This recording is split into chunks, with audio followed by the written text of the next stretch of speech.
Buenos días jóvenes, ¿qué tal? ¿Cómo están?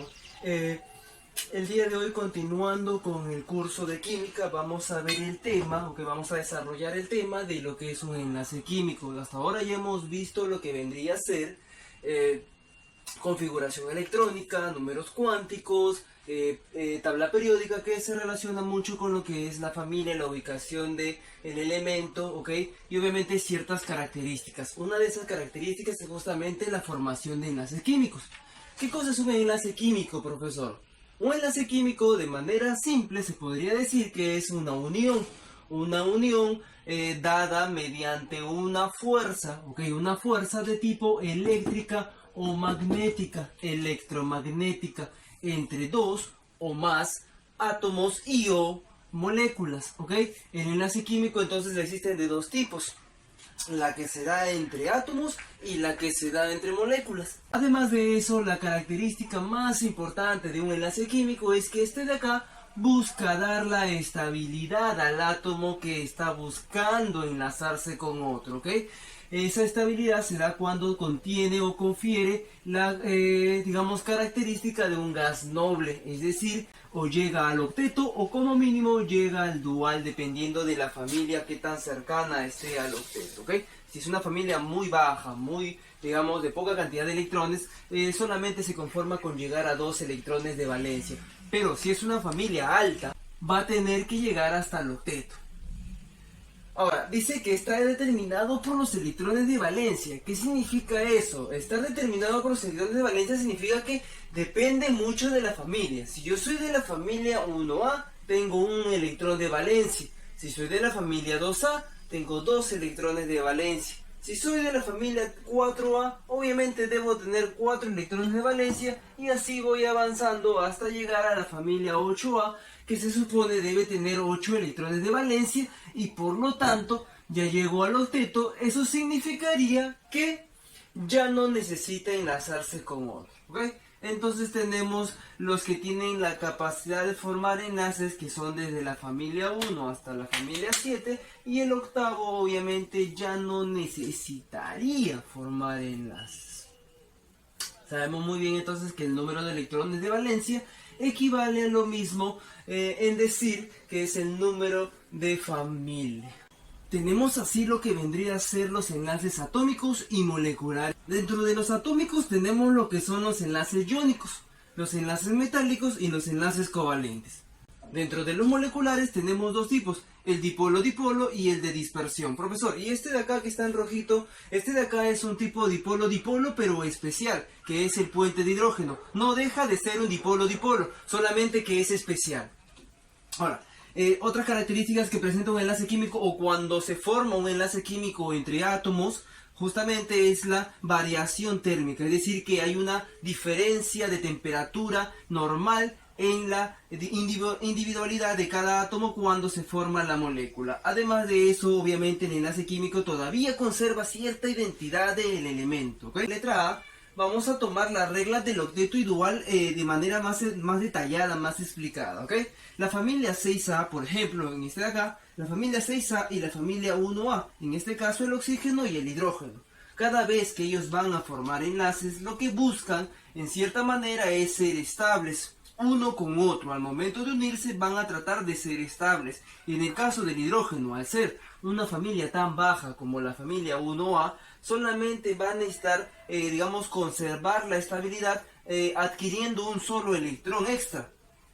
Pero sin embargo, el oxígeno, al ser una familia muy alta, que está cercana al octeto, entonces busca justamente este.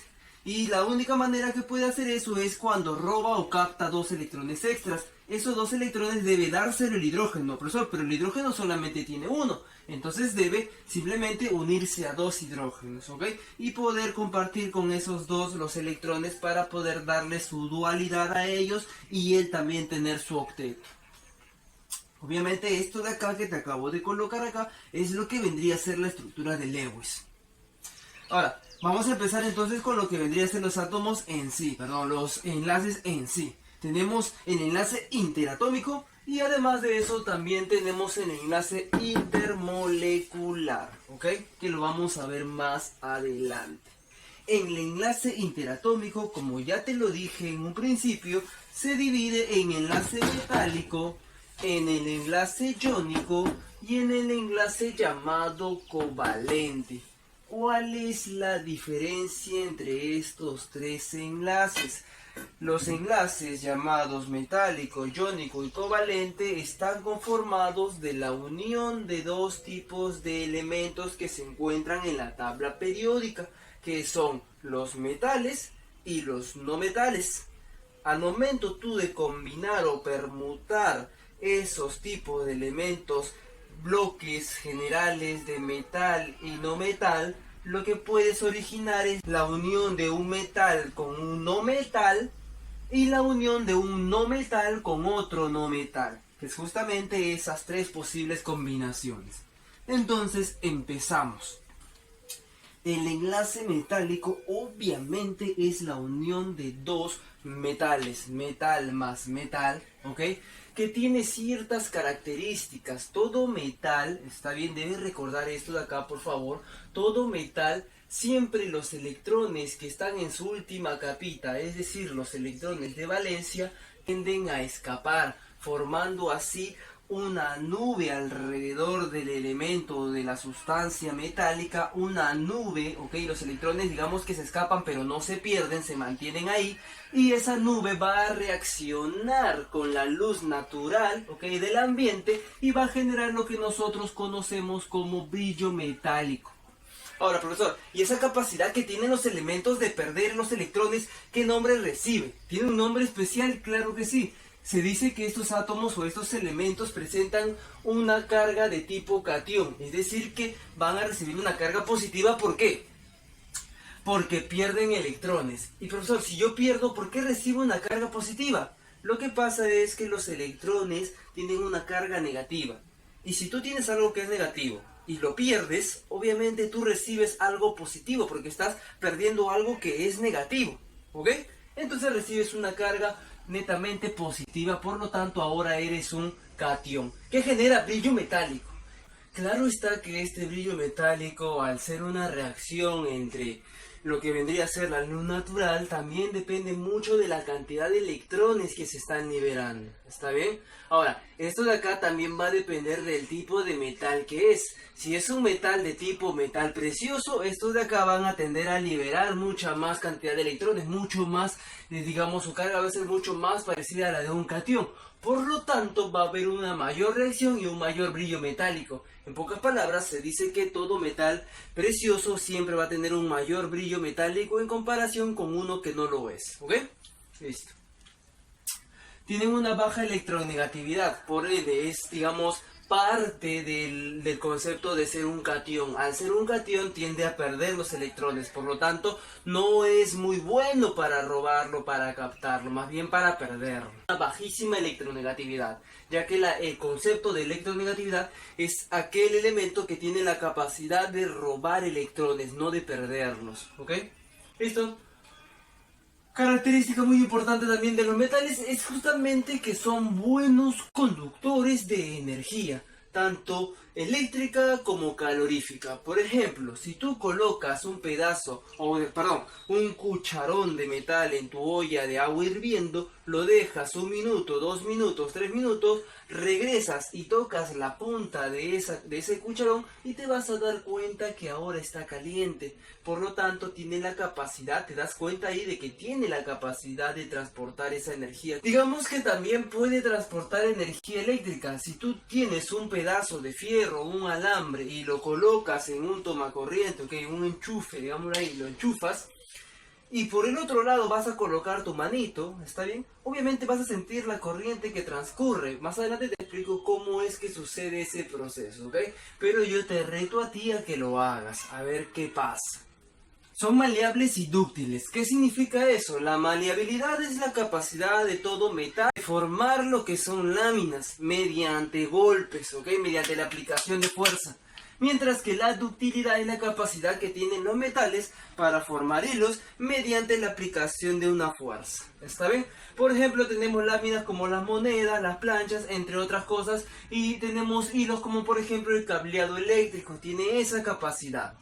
Además de eso tiene un alto punto de fusión. ¿Qué significa eso, profesor? Si te has dado cuenta, nosotros para poder derretir un metal necesitamos gran cantidad de temperatura. No es fácil derretir un metal, ¿ok? Se necesita una alta temperatura para empezar a derretirla y poder moldearla. En este punto, en este ejemplo, te he colocado justamente casi todas las características que presenta todo metal. Por ejemplo, tenemos este pequeño bloque de fierro que es un metal, ¿ok? Un metal que tiene esa capacidad, digamos, grande de tener, formar láminas, ¿ok? Que es muy aplicado para formar, digamos, decoraciones, la moneda misma, ¿ok? Nuestro sistema de intercambio.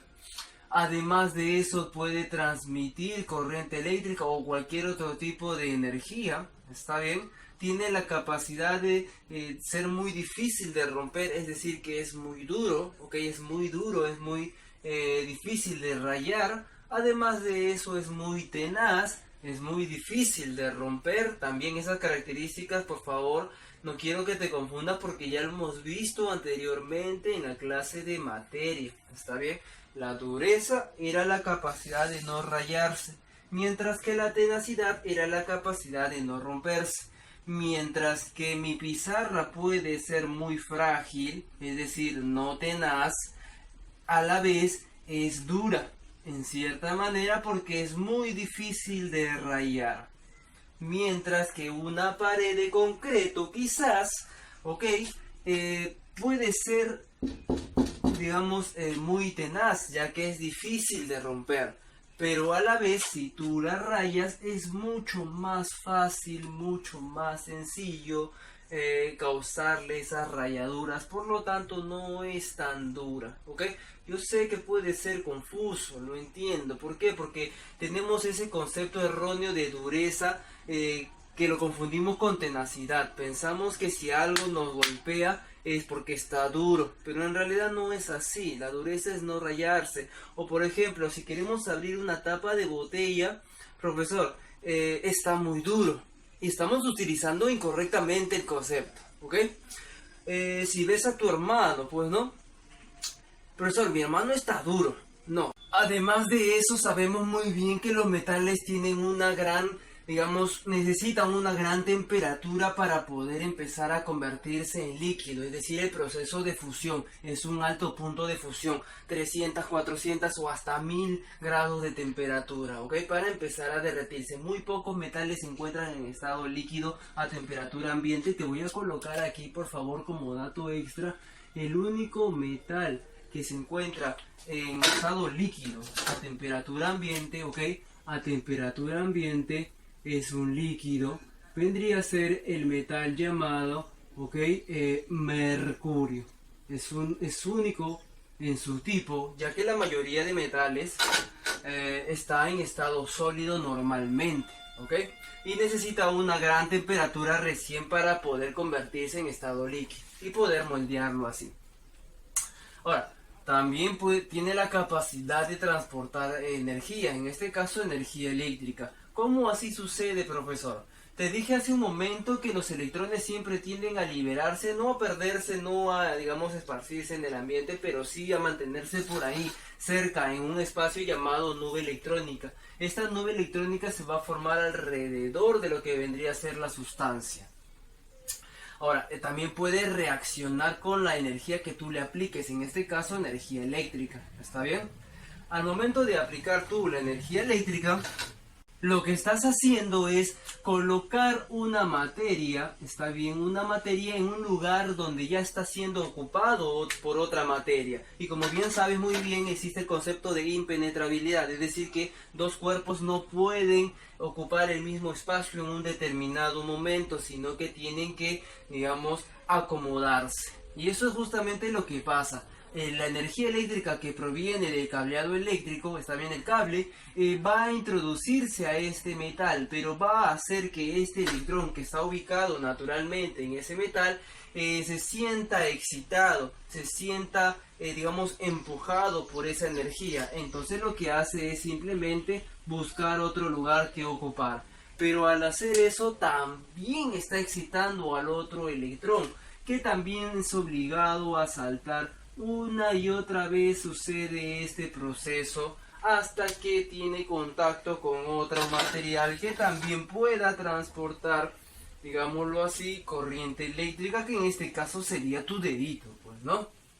Ahora, en cierta manera es una especie de secuencia en cadena, ¿está bien? Tú generas el primer impulso, que vendría a ser con el cable, la electricidad creada por el ser humano, y obviamente el metal o los electrones de valencia que están en la nube electrónica son la cadena causa de justamente la aplicación de esa energía, hasta que llegue a encontrar a alguien que pueda también transportarlo, en este caso tu dedo, pues no tu mano. Y te reto a que lo hagas, como bien te dije hace un momento. Coloca un cable, ponlo en el tomacorriente, en el enchufe, y luego coloca tu mano a un lado. Vas a ver qué pasa. Si sobrevives, me cuentas. También tiene obviamente la capacidad de interaccionar con otros elementos. Recuerda que hay electrones en la nube electrónica, por lo tanto esos electrones van a querer reaccionar con un átomo más cercano. Uno de los átomos que más reacción tiene con el metal o con los metales es justamente el oxígeno, ya que le falta poco para llegar a su octeto.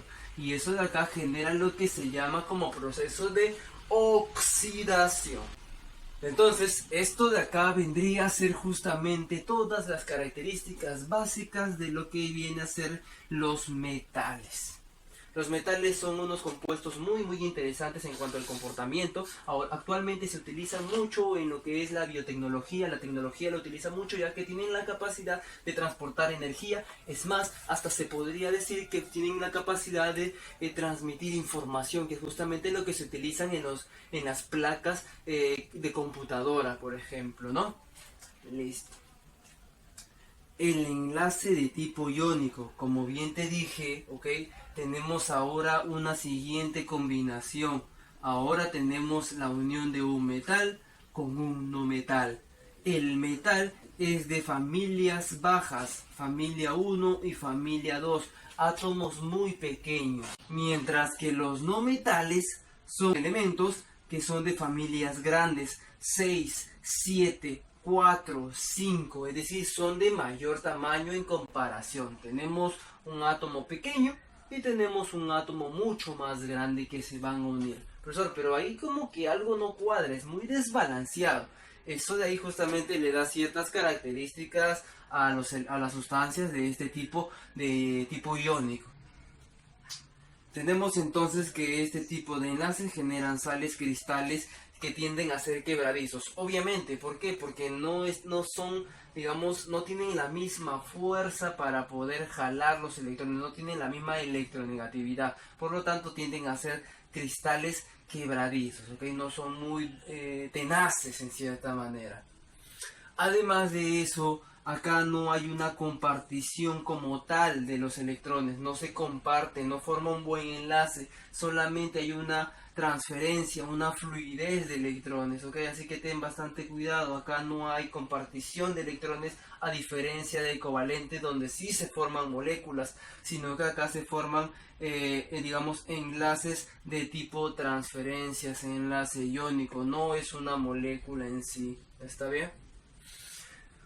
Otro dato más es que tienen un alto punto de fusión y ebullición, es decir, que son muy difíciles de derretir y muy difíciles de convertir en vapor, ¿ok? Pasan del estado sólido al estado líquido con mucha temperatura y también del estado líquido al estado gaseoso también con mucha más temperatura en comparación con otros tipos de enlaces como por ejemplo el covalente. Ahora, como bien te dije también hace un momento, es la unión de un metal con un no metal cuyas electronegatividades o diferencias de electronegatividades por ende van a ser muchas, ya que es un elemento grande con un elemento pequeño. Es como comparar 1 con 100. Obviamente entre 1 y 100 hay una gran diferencia. Ahora si comparas 99 con 100, a pesar de que son números altos, tienen poca diferencia, son muy similares, por lo tanto la electronegatividad es baja. Aquí, como estoy tomando familias tan extremas, la electronegatividad va a ser alta. Es más, va a tomar valores que te indico acá. La diferencia de electronegatividad, por ejemplo, del elemento A con el elemento B de tipo iónico va a ser mayor a 1,7. ¿Está bien? Las electronegatividades te las suelen dar, mencionar para que tú las calcules. Si tú logras una diferencia mayor a 1,7 es probablemente un enlace de tipo iónico, ¿ok? Siempre y cuando sea la unión de un metal con un no metal, y para eso obviamente tú ya tienes que haber estudiado tu temita de tabla periódica para poder recordarlo, ¿ok? Ahora, también son malos conductores, profesor. ¿Son malos conductores en realidad? Mira, lo que pasa es que son malos conductores siempre y cuando estén en estado sólido. Si un bloque de sal, por ejemplo, que contiene un enlace de tipo iónico, tú coges un bloque de sal y lo colocas, digamos, en una fuente eléctrica, una fuente de energía eléctrica, y colocas tu mano al otro lado, te vas a dar cuenta que no pasa corriente. Es muy complicado que transmita energía eléctrica. Pero cosa muy distinta es cuando están disueltos en un líquido como el agua, o ellos están convertidos en estado líquido. Pues no, ahí es otra historia. Ahí sí pueden transportar energía eléctrica. ¿Cómo así, profesor? Físicamente puede hacerlo. Te lo voy a explicar cuando lleguemos a este dibujito, ¿ok? Listo, acá tenemos, te he puesto unos cuantos ejemplos de lo que vendría a ser un enlace iónico. Tenemos que reconocer siempre, por eso digo que tienes que repasar lo que es un metal y lo que es un no metal, ¿ok? Metales de familias bajas unido a elementos de familias altas que tienen que ser no metales, como el flúor, cloro y el oxígeno, ¿ok? Quizás también el azufre.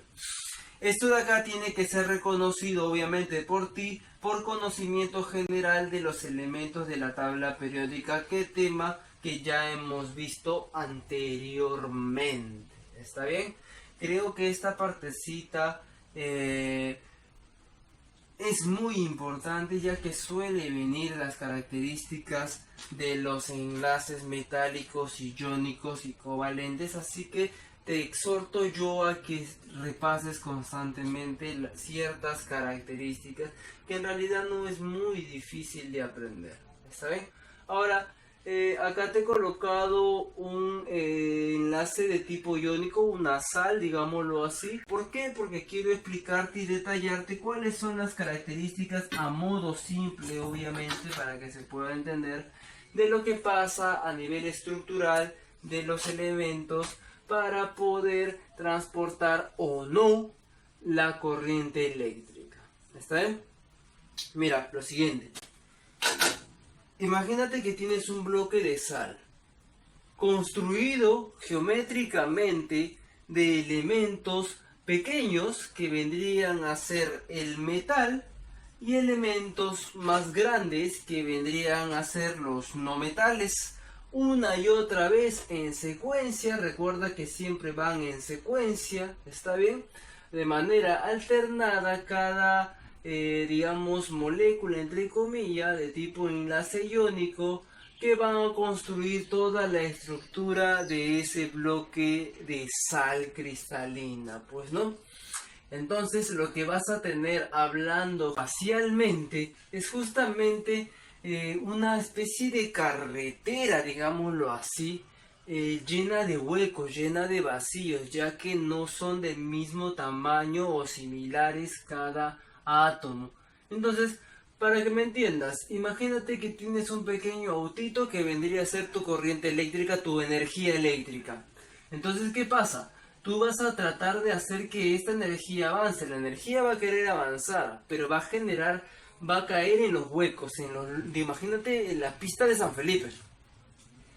Tienes eso, entonces ese problema lleno de huecos, entonces tu autito, tu corriente eléctrica se va a ver atorada encima con elementos en la parte inferior que tienen una carga positiva, y al tener una carga positiva va a tender a atraerlos y no le va a permitir salir de ese espacio. Por lo tanto, es muy complicado que esa corriente pueda seguir su camino y poder, digamos, tener contacto con tu dedo. Te reto a que hagas esto, pero ten bastante cuidado, ¿ok? Primero ten bastante cuidado.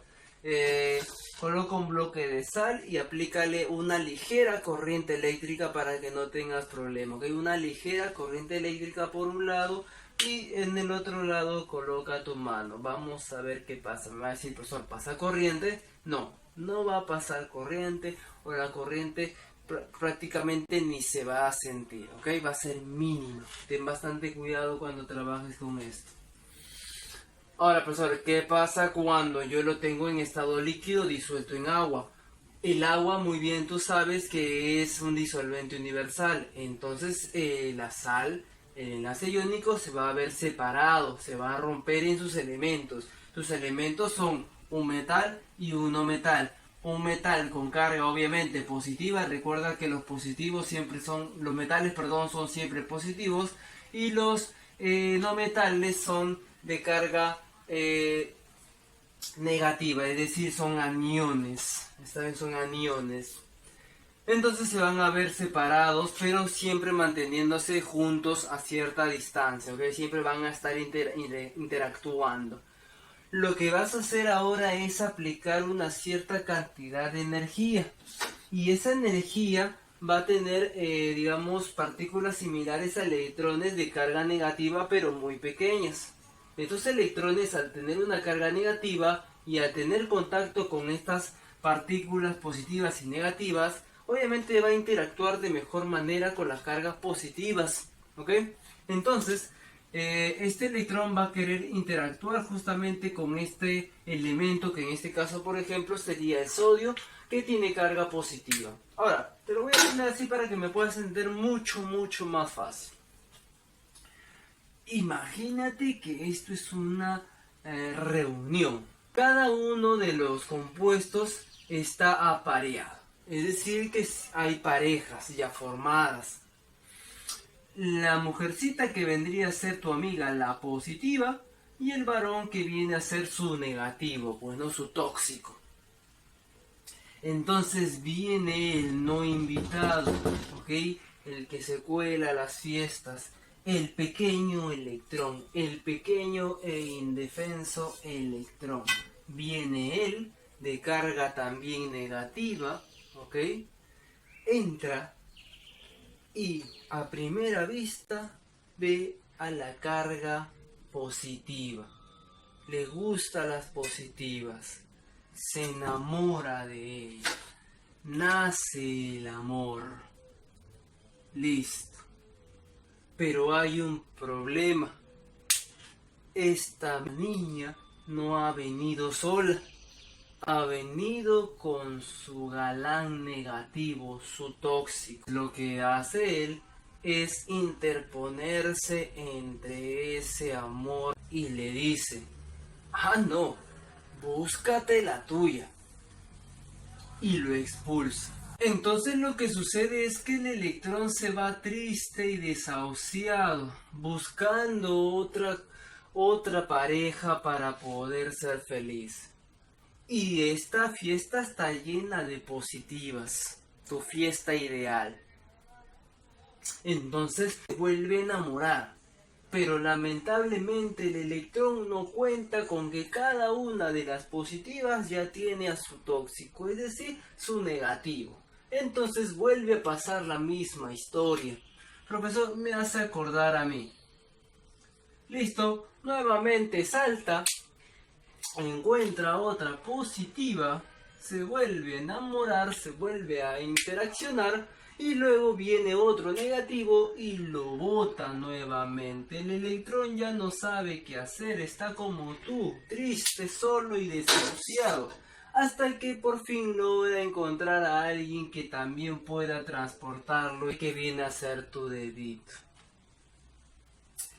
Y digamos que es la manera más sencilla de entender lo que es el transporte de electrones o energía eléctrica en un medio de tipo líquido, en enlaces de tipo iónico.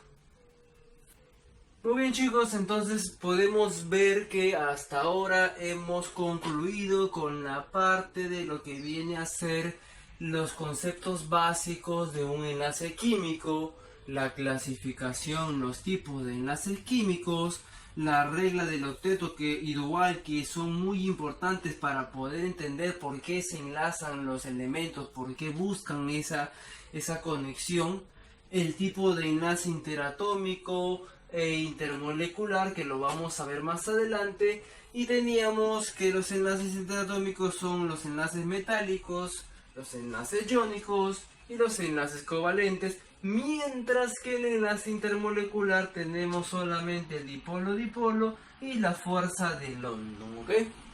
Más adelante entonces podemos revisar lo que es un enlace covalente. Un enlace covalente que nos va a permitir entendernos a nosotros, ya que la mayor parte de nuestro cuerpo es justamente está hecho de enlaces de tipo covalente. Bueno, jóvenes, entonces la siguiente parte, el siguiente bloque lo vamos a ver en la siguiente clase, ¿está bien? Para tomarlo en más detalle, también con un pequeño repaso, un ligero resumen de lo que viene a ser el enlace metálico y el enlace iónico.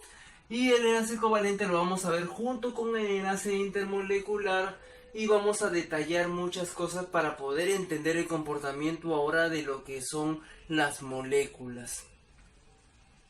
Espero que se encuentren bien en esta situación y nos vemos en una próxima oportunidad.